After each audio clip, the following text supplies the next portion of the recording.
ที่พระองค์ทรงอาการพระประชวรอยู่ขอให้พระองค์ได้หายจากอาการพระประชวรก็มีสุขภาพพลามัยดังเดิมแข็งแรงดีมีพระชนมายุ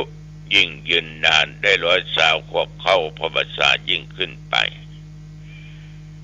วันนี้เป็นวันพระพุทธเจ้าคือเป็นวันศีลและวันธรรม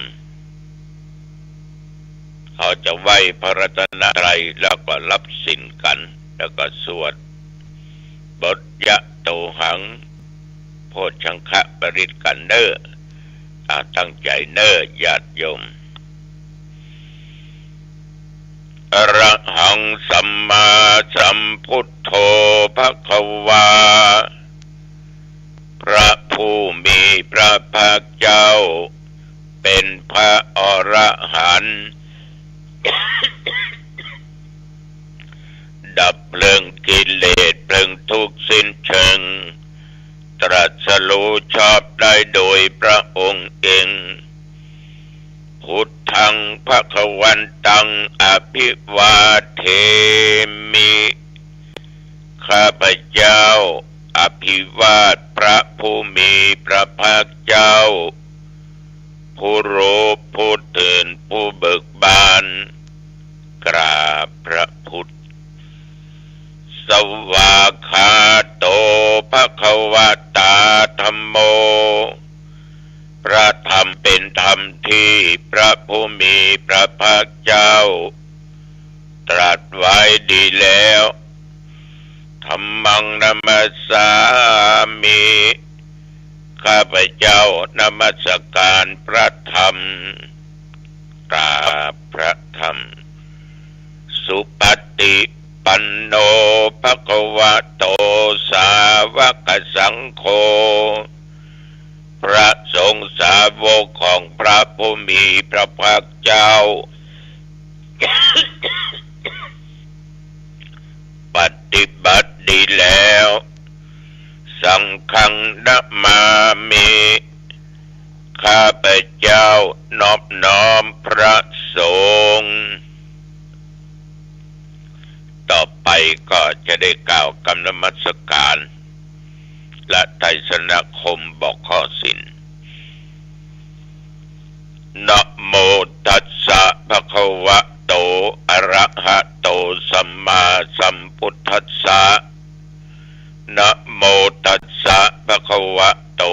อะระหะโตสัมมาสัมพุทธัสสะนะโมตัสสะภะคะวะโตอะระหะโตสัมมาสัมพุทธัสสะพุทธังสรณังคัจฉามิธัมมังสรณังคัจฉามิสังฆังสรณังคัจฉามิตุติยัมปิพุทธังสรณังคัจฉามิตุติยัมปิธัมมังสรณังคัจฉามิตุติยัมปิสังฆังสรณังคัจฉามิตติยัมปิพุทธังสรณังคัจฉามิตติยัมปิธัมมังสรณังคัจฉามิตติยัมปิสังฆังสรณังคัจฉามิปานาติปาตาเวระมณีสิกขาปะตังสมาธิยามิอตินนาตานาเวระมณีสิกขาปะตังสมาธิยามิกาเมสุมิจฉาจาราเวระมณีสิกขาปะตังสมาธิยามิมุสาวาตาเวระมณีสิกขาปะตังสมาธิยามิสุราเมรยมัจจปมาตฐานาเวระมณี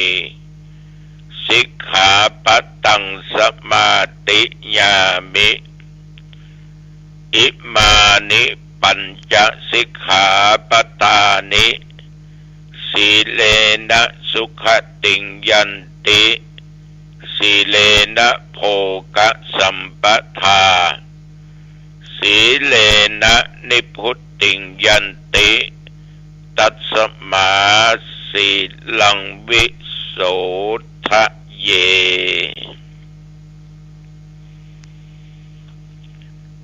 ยะโตหังภาคิเนอริยญาชาติยาชาโต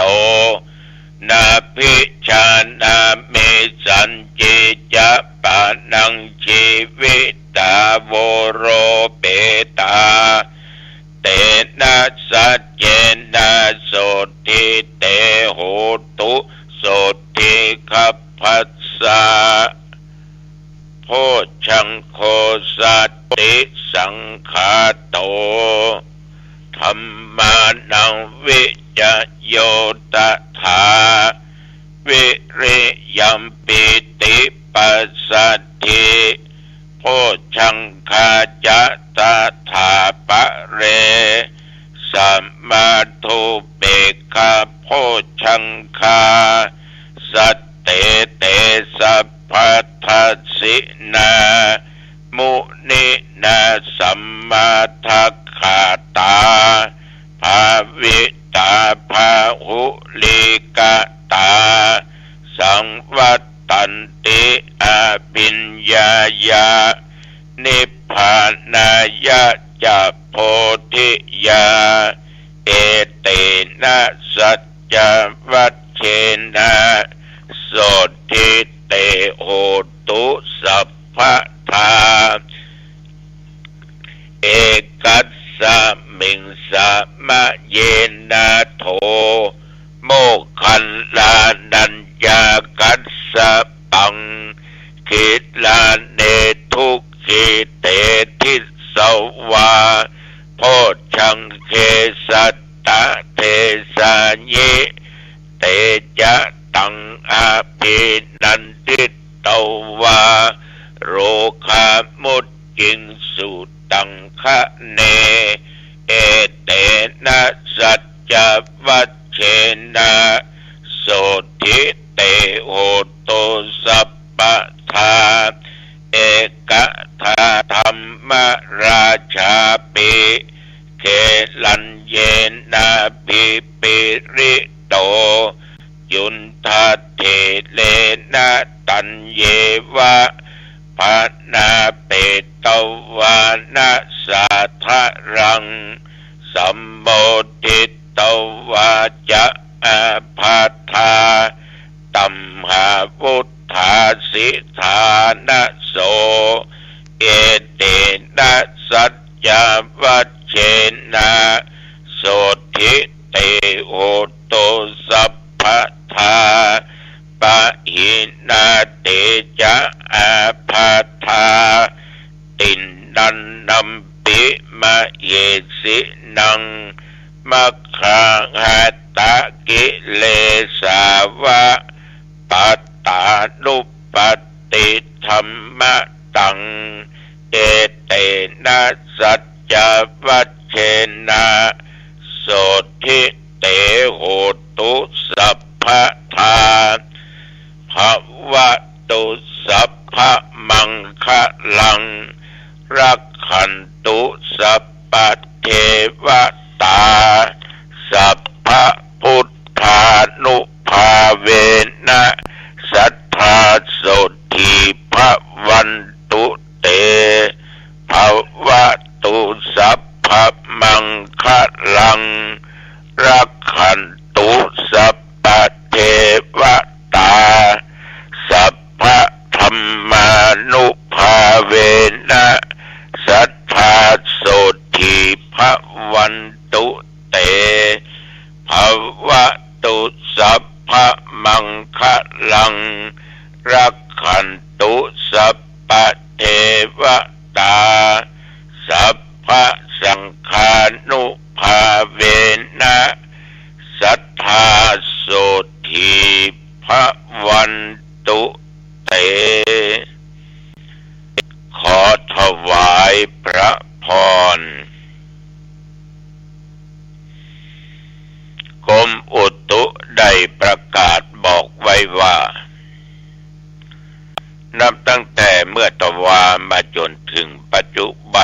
เดี๋ยวนี้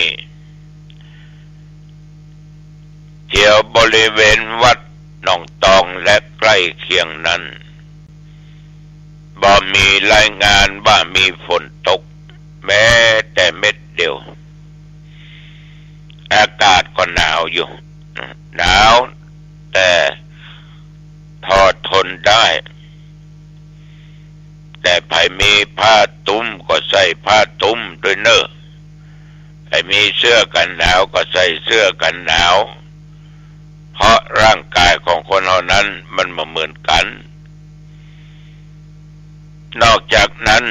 ลมก็อยู่ตามปกติมีก็ลมหนาวอุณหภูมิปัจจุบันบัดเดี๋ยวนี้17 องศา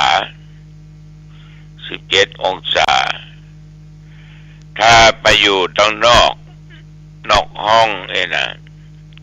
ลานบัดนี่คงจะหนาวยิ่งกว่านี้แต่นี่ตุเจ้านั่งอยู่บนเตียงนอนเนี่ยนี่ ถ่ายทอดรายการสดรายการปกิณกะธรรมะแก่ญาติแก่โยมก็นั่งอยู่บนเตียงเนี่ยตาก็แลพ่อผ้าห่มเหมือนกันแต่บังเอิญนั่นน่ะเอาผ้าตุ้มไม่ไว้แมะตัวก็เลยตุ้มผ้าอย่ากึ่งอย่าแค้นหน่อย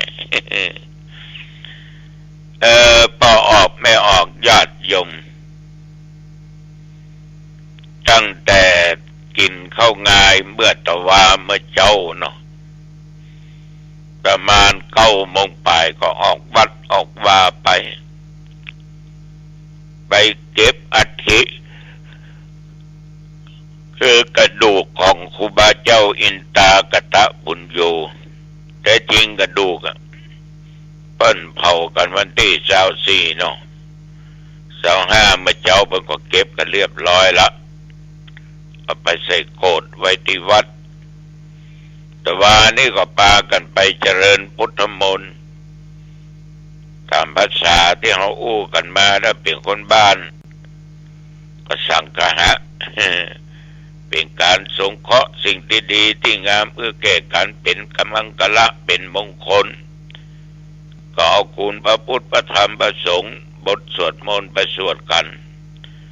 แล้วก็มัดมือเจ้าภาพแต่ว่าก็มีท่านพระครูโชติสุวรรณสอนหรือครูบาคำพร้อมพระเจ้าพระเนนก็มัดมือแล้วก็มัดมือแก่ญาติแก่โยมพรมน้ำมนต์หลังจากที่สวดจบแล้วเปิ้นก็ต่อด้วยการบังสกุลอัฐิเจ้าทั้งหลายก็สวดมาติกาแล้วก็ลวดบังสกุลจากนั้นเปิ้นก็ประเคนวัตถุไตรยทานก็เลยฮือปอนกล่าวสมโภชนิยกถาแล้วก็ปากันเป็นร่างฉันเข้าแล้วก็กลับวัดไผ่วัดมันหนองตองก็กลับหนองตองวัดเปิ้นก็ไปวัดเปิ้นปิกวัดเปิ้นอันนี้ภารกิจที่ก็ตอนนั้นได้ไปไหนเว้ยแรงมาน้อยก็ออกกำลังเตวไปเอวที่สถานศึกษาธรรมปฏิบัติธรรมเอาตุเจ้าพระเนนไปเพี้ยวไปทางอะไรอย่างกันเพราะว่าจะสร้างห้องน้ำบอกว่าห้องน้ำคนชราหรือผู้ป่วยเนาะแล้วก็มีจะสร้างต่อไปก็คือกุฏิกับศาลาไว้เป็นที่พักที่นอนญาติโยมทั้งหลายก้อยเป็นก้อยไปเนาะถ้าใครมาหอมเมื่อใดหอมแล้วก็เปาะกันนักพอสมควรก็เริ่มสร้างอันนี้ทุกบาททุกสตางค์แบบว่าจัดซื้อหาเครื่องมือการแพทย์เครื่องช่วยหายใจไว้ห้อง ICU ห่างดงก็ดีส่วนหนึ่งไปช่วยกันบริจาคสร้างกุฏิสร้างห้องน้ำศาลาก็ดีจัดแจงไปตามอย่างมันถูกต้องตามทำนองครองธรรมนะ พอออกไม่ออกแต่ว่านี่ก่อนไปซื้อปูนขาวเอามาโรยตำคลองน้ำรอบวิหารเนาะเพราะว่าปูนขาวจะทำให้น้ำใสขึ้นมานี่ก็เป็นเหตุการณ์เมื่อตะวันวาเป็นน้องญาติโยมเจ้าก็ต้องขออนุโมทนาขอบใจต่อแม่ลุงอุดเจริญโดยเนอที่แม่นั้นพร้อมโดยคณะจะได้จัดซื้อหาละครั้งเอามาไว้เอามาตานที่วัดและตมาจึงให้ตัวเจ้าประแขวนไว้ที่กุฏิเอาไว้ตี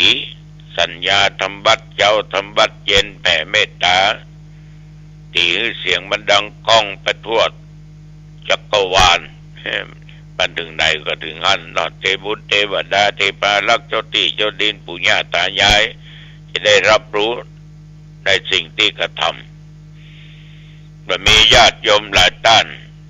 ที่ห่วมอยากจะได้ละครั้งเป็นอย่างเฉยๆแม่เขาก็ถามบ้ามันตกแก่นเท่าใด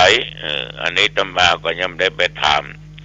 ถ้ามีศรัทธาก็ไปถามคนเดียวเตอะไปซื้อมาเตอะเนาะมาถวายมาตานกันใหญ่พ่องกันน้อยพ่องตั้งแต่7 นิ้ว9 นิ้วกา12 นิ้วกายถ้าได้สัก12 แก่นหน่อยมันรอบวิหารนั่นนะตีให้มันดังกังวานขอบใจต่อญาติต่อโยมเนิดต่อแม่จันหอมอินตาเปียปะตึงสังแปงก็ร่วมมาละ100 กล่องบุญพ่อบุญเลิศทองเตี้ยงบ้านอ้อยแม่ลิ้มก็100 กล่องบุญแม่จันจรัสแจ่มกระจ่างบ้านสันติธรรมอำเภอเมืองจังหวัดเชียงใหม่ก็110 กล่องบุญตาเนื้อแก่อาตมาภาพก็รับวันนั้นนอกนั้นก็ยังมีพ่อดีวันผันบ้านต้นหาดอำเภอสารปีได้โอนมาแล้วเนาะ1,000 กล่องบุญซื้อเครื่องมือการแพทย์ไว้ที่หงยาห่างดงแล้วก็มีคนเดชนั้นทูลคำ3,000 กล่องบุญนางสาวพิญญดาทุนคำ3,000 กล่องบุญเบญญภาอัศวโดน3,000 กล่องบุญนี่บ้านเป็นอยู่กรุงเทพปุ่นก็ให้แม่ก้าเป็นคนโทรมาบอกมาแจ้งต้องขออนุโมทนาเป็นอย่างนักเครื่องมือการแพทย์เท่ามันจะมาคุ้มง่ายยังเป็น3-4 ล้านบุญนะขอ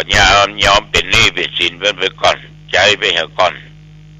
เดี๋ยวก็ผ่อนทีหลังก็สร้างบุญมันถึงคุ้มมันถึงคนมีมาช่วยมีคนมั่นใจอย่างนั้นเพราะไม่เป็นการสืบต่อชีวิตชีวิตจะช่วยชีวิตคนการเจ็บไข้ได้ป่วยไผก็ตึงไม่อยากจะพบจะปะแต่ทุกคนมันก็หนีไม่พ้นนะหนีไม่พ้นญาติโยมท่านผู้ฟังทั้งหลายเฮ้ยคนเฮาอยู่ถึงวันครองเรือนเนี่ยมีครอบมีครัวมีผัวมีเมียมีลูกมีเต้าถ้าไผอยู่ครองเรือนเป็นพ่อบ้านแม่บ้านมันขยันปฏิค้านต่อการต่องานการให้การนาการปลูกการฝังการห้ำการเฮียนการทำงานตามหน้าที่อันนี้ก็ได้ชื่อว่าเป็นคนดีเพราะเอามันในต่างดีมจะมันกินมันเอี่ยวมันเล่นไอโลมันเล่นการพนันอันนั้นว่าดีอันนี้ถ้าทำอย่างตะกี้คือมันในต่างดีขยันต่างดีแล้วก็พวกทรัพย์สมบัติปัจจัยเงินทองสิ่งของที่ตัวมีอยู่ก็แบ่งปันไปแบ่งได้ปันได้ตามฐานะตามอัตภาพเอาไว้กินไว้ทานพ่องสร้างบุญสร้างกุศลพ่องส สร้างเครื่องมือการแพทย์เครื่องช่วยหายใจ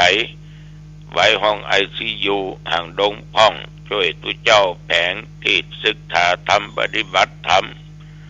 ก็เหมือนกับพ่อแก้วแม่สายหรือแม่สายทองนะอันนี้ก็อยู่ที่บ้านอ้อยแม่ริมพร้อมลูกเต้า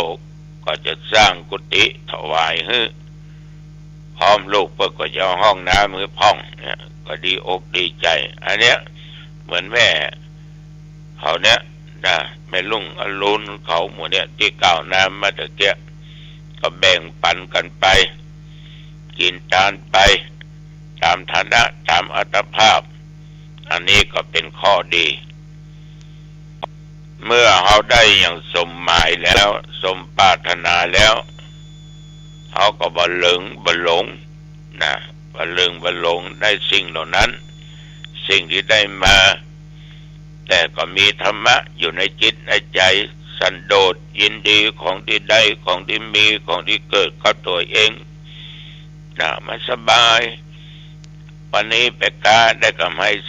300กึดนักผูกไปกาใหม่สบายวันนี้ได้100ก็สบายใจ